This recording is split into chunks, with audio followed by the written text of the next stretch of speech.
मुख्यमंत्री योगी आदित्यनाथ ने कहा कि उत्तर प्रदेश देश का सबसे युवा राज्य है। यहाँ के युवा अत्यंत प्रभावशाली हैं। इनकी प्रतिभा की मांग देश और दुनिया के कई देशों में है। युवाओं को प्रशिक्षण से जोड़कर प्रदेश को देश और दुनिया के लिए कुशल मानव संसाधन का हब बनाया जाएगा। सीएम योगी गोरखपुर के पिपरोली ब्लॉक क्षेत्र के नरकटहा में नवनिर्मित राजकीय आईटीआई औद्योगिक प्रशिक्षण संस्थान का लोकार्पण करने के बाद उपस्थित जनसमूह को संबोधित कर रहे थे। इस आईटीआई का निर्माण power grid corporation of India के CSR corporate social responsibility fund से 18 करोड़ रुपए की लागत से कराया गया है। डबल इंजन सरकार का संकल्प है कि हमारे नौजवानों को स्थानीय स्तर पर ही नौकरी मिले। इस संकल्प को मूर्त रूप देने के क्रम में आज जनपद गोरखपुर में राजकीय औद्योगिक प्रशिक्षण संस्थान आईटीआई के भवन का लोकार्पण हुआ। इस अवसर हेतु पावर ग्रिड कॉर्पोरेशन का हृदय से अभिनंदन और जनपद वासियों को हार्दिक बधाई। हम लोगों ने पिछले 8 वर्ष में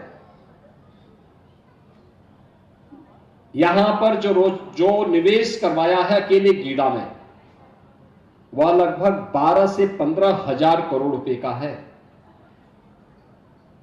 इसके माध्यम से अकेले गीडा क्षेत्र में, मैं गोरखपुर की, पिपराइच की, कैंपियरगंज की और अन्य जगह की बात नहीं कर रहा हूं, गीडा के क्षेत्र की बात कर रहा हूं मैं, लगभग 50,000 नौजवानों को सीधे सीधे नौकरी मिली है यहां पर इन सभी उद्योगों में।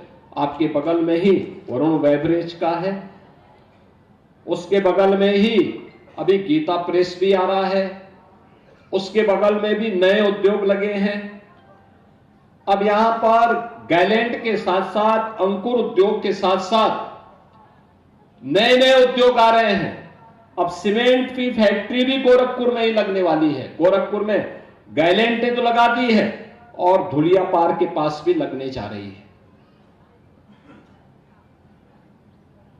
जितना भी फसल के बाद जो पराली होती थी, जिसको हम वेस्ट कहते थे, आग लगा करके लोग खेत की उर्वरता को भी कम करते थे और प्रदूषित वातावरण को भी प्रदूषित करते थे। अब पराली जलाना नहीं है, बल्कि पराली यहां पे कंप्रेस्ड बायोगैस का जो प्लांट लगा है, आप वहां पर दीजिए, उसका दाम भी मिलेगा और पर्यावरण की रक्षा भी होगी। धुलियापार में उस प्रकार का इंडियन ऑयल ने अपना एक उद्यम लगा लिया है कंप्रेस्ड बायोगैस का। यानी आम के आम और गुठली के भी दाम। पर्यावरण भी बचेगा तो हम स्वस्थ रहेंगे, और हम स्वस्थ रहेंगे तो प्रधानमंत्री जी के विकसित भारत की संकल्पना को आगे बढ़ाने में अपना योगदान दे देंगे।